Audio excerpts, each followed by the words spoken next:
Hola, nuevamente con temas de ciencia y tecnología de materiales. En esta ocasión les voy a platicar sobre una metodología que le puse al DAMA porque es una metodología particular para el análisis de los sistemas de deslizamiento. Y estamos hablando del tema microplasticidad. La deformación microplástica la entenderemos como el deslizamiento de planos atómicos en cortantes respecto a otros planos semifijos. Entonces tenemos que la microplasticidad, igual vista de manera macroscópica, se da porque dentro de la estructura atómica están produciéndose cortantes de planos atómicos y respecto a otros planos semifijos que se moverán posteriormente tal vez. Y a estos les llamamos en los libros de ciencias dislocaciones axiales y dislocaciones helicoidales. La mayoría de los metales tienen celdas unitarias. Es la manera como los físicos clasifican a los metales porque estos no tienen moléculas y entonces deben clasificar de acuerdo a sus estudios al metal, pero como esferas sólidas y ubicando los centros de las formas geométricas. Y tenemos que los más abundantes de los metales son el Body Center Cubic, BCC, o cúbico centrado en el cuerpo, el Face Center Cubic, FCC, o cúbico centrado en las caras, y el HC, que es compact hexagonal o hexagonal compacto. Y esta manera de presentarlos, desde luego que tiene un sentido matemático posteriormente. Vamos a empezar a ver cómo se llega a determinar un sistema de deslizamiento, o sea, cómo se van deslizando los materiales. El primer paso es determinar el número de átomos que tocan cada plano por familia de planos. En este caso, para un material, nos estamos refiriendo en esta figura al BCC, en donde está centrado dentro del cuerpo el átomo que es rodeado por los otros. En este caso estamos hablando de otros 8 átomos, en realidad son 6 y luego 3 arriba y 3 abajo. Está rodeado por los átomos. Y contamos el plano, vamos a ver la familia de planos 1, 0, 0, allí está señalada con una sombra, y en este plano contamos cuántos átomos están tocando ese plano, y vemos que para esa familia 1, 0, 0 son 4. Para la familia 1, 1, 0, vemos el plano, en este caso, y está señalado también cómo sería, y se aprecia que toca 5 átomos, y luego vemos los planos de la familia 1, 1, 1, que es en realidad ese triángulo que se ve dentro del cubo, pero toca solamente 4 átomos. Entonces, dado el primer paso, ya tenemos un indicio de en dónde se va a dar el deslizamiento plástico para la deformación de los metales. Continuando con lo mismo, buscamos ahora las direcciones, y estas direcciones deben ser lo más compacta posible. Esas direcciones son los vectores que se analizan, que se visualizan en la imagen, de tal manera que si hablamos del plano de la familia 1, 1, 0, y habiendo calculado cuánto están separados entre ellos, entre los átomos, vemos que es la separación de los mismos, raíz de 2, que es igual a 1.41 Armstrong, porque esta es una celda unitaria. Entonces, pensando en que la unidad fuera 1, veríamos que en el plano 1, 0, 0 la distancia es 1, y buscando la cantidad de vectores que tocan al plano que tiene más átomos, en este caso el de la familia 1, 1, 0, vemos que los vectores que están tocando son 2 y por lo tanto, la distancia entre los átomos son 0.866 y de esa manera ya tenemos cubierto el segundo paso. Es decir, se considera la familia de planos más compacta, que es la que encontramos 5 por plano, y con el mayor número de átomos, que es lo que determinamos en el primer paso, y se buscan las familias de direcciones con más densamente pobladas, o sea, con mayor contenido de átomos.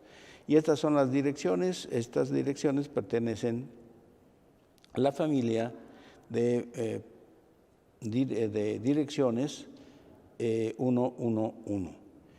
Seguimos con el análisis. Ahora el tercer paso es determinar el número de direcciones del plano densamente poblado. Y de esta manera vemos que cómo se obtuvo el número de miembros de la familia 111, es decir, todas las combinaciones positivas y negativas que podamos encontrar. Y ahí tenemos subrayado que si son los planos paralelos, diríamos los números de miembros sería uno solo. ¿Por qué? Porque estamos hablando de deslizamiento, y si son paralelos, el deslizamiento va a ser en el mismo sentido. Luego tenemos el 101 con el opuesto, que es -1, 0, 1, -1. Posteriormente el 0, 1, 1 con el opuesto, que es 0, -1, -1, etc. Ahí se ve en la pantalla. De tal manera que el número de miembros que tiene esta familia son 6. Ya determinando el número de miembros, que son 6, ahora ya cumplimos con el tercer paso, que dice 2 direcciones con los mismos dígitos, pero con signos contrarios, son paralelas, entonces no se llevarían. Por lo tanto, lo que vale en cada uno de estos planos son las direcciones que cruzan diagonalmente el plano, y de esa manera vemos que llegamos al cuarto punto.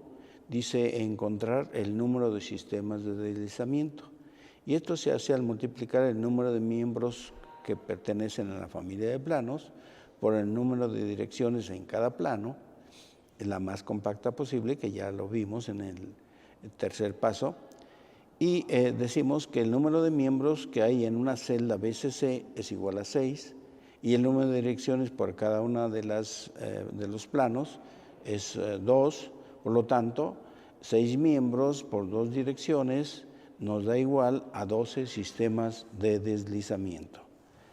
De esta manera, estamos viendo que esos 12 sistemas de deslizamiento se ven en el lado derecho inferior.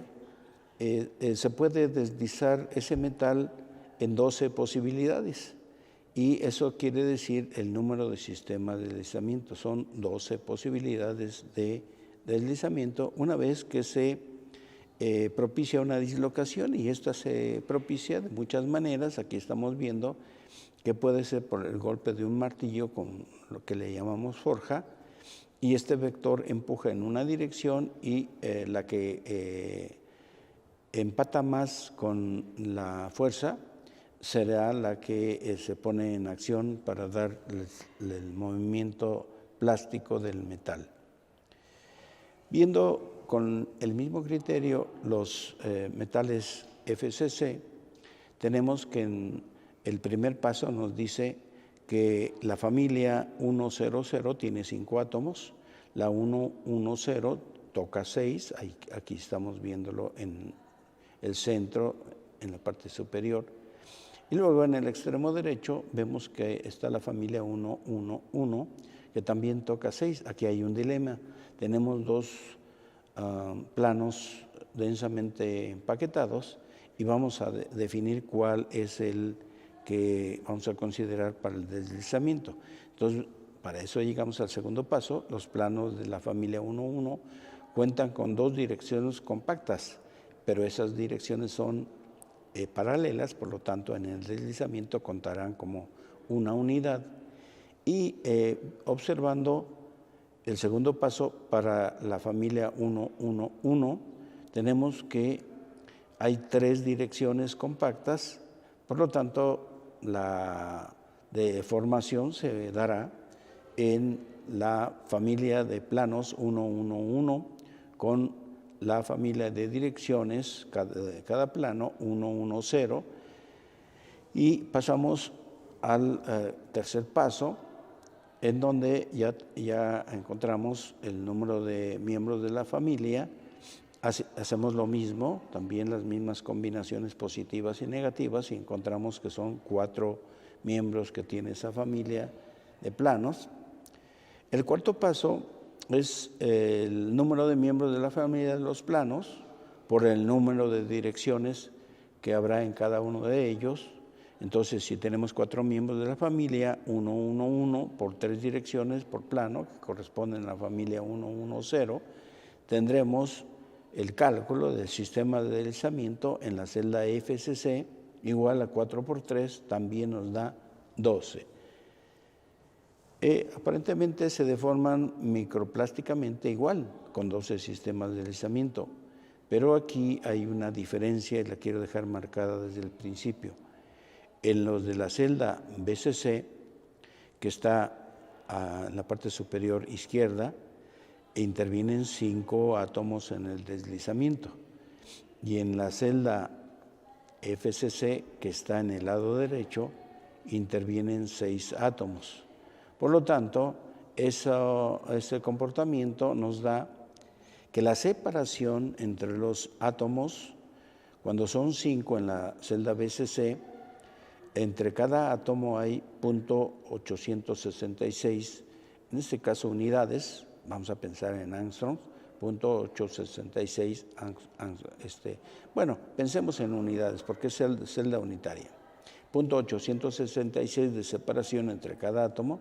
Sin embargo, cuando se amontonan más, que son 6 átomos en la celda FCC, la separación es menor, 0.707, lo cual nos indica que el deslizamiento en las celdas FCC es de 6 átomos separados, 0.707 entre cada uno de ellos, y en el BCC son 5 átomos, lo cual nos da en un diagrama de esfuerzo de formación que la elasticidad de los metales BCC es mayor, más alta, y se requiere más energía para deformarlo plásticamente.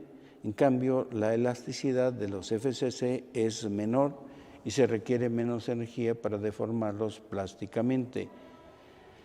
Esto es que el BCC cuenta con una área, ahí está subrayado de manera burda, con color café, y nos habla de la resiliencia, que es una parte importante en el diseño mecánico, en donde tenemos que los metales BCC son más resilientes, es decir, tienen un límite elástico mayor, por lo tanto aceptan más golpes. ¿Cuáles son estos BCC?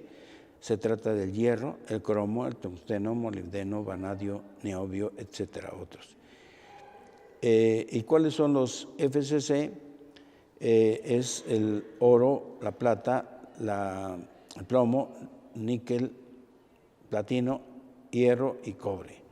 De esta manera, estos son, por tener los átomos más cercanos, más dúctiles y maleables. Y hablando también de la tenacidad, regresando al anterior, tenemos que el que tenga más área bajo la zona elastoplástica.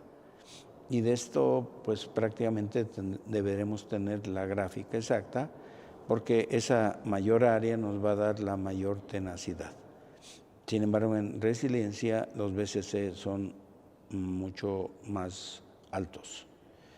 Llegando a los hexagonal compactos, estos solamente tienen 2 planos con 6 y los otros planos tienen 4. Por lo tanto, los elegidos son los planos basales, es decir, la base inferior y la tapa superior, y el número de miembros pues sería uno solo porque son paralelos. El número de direcciones se obtendría en el sentido de que es el vector que tiene más juntos los átomos, y vemos en la figura que el número de sistema de deslizamiento es 3, porque las direcciones, el número de miembros de la familia es 1 y el número de direcciones de la familia, en este caso es una familia que se determina de otra manera, 0, 1, 0, 0, es 3 y el número de sistema de deslizamiento es menor que los otros eran 12. Y esto hace que tengamos ahora la comparación de los hexagonales con los otros metales, BCC y FCC. Como tienen 6 átomos, el hexagonal es parecido a los FCC, pero el BCC sí queda diferente. Sin embargo, al observar ya la parte final, cómo es un hexagonal compacto, como el circonio, magnesio, cobalto, zinc, selenio y otros, pues al momento de comprimirlo, como tienes 3 sistemas de deslizamiento, se fractura. Los otros 2 se pueden comprimir hasta llegar a ser una especie, o sea, un cilindro se puede transformar en una especie de moneda sin ningún problema de acritud. Sin embargo, los hexagonal compactos sí tienen problema en su deformación. Bien, esta es toda la presentación y espero que tengan ya una idea del comportamiento de la familia de los metales, y pues me despido y esperen otra cápsula de este mismo tema, que puede ser microplasticidad, o de algunos otros en donde manejemos el comportamiento macro de los materiales. Gracias.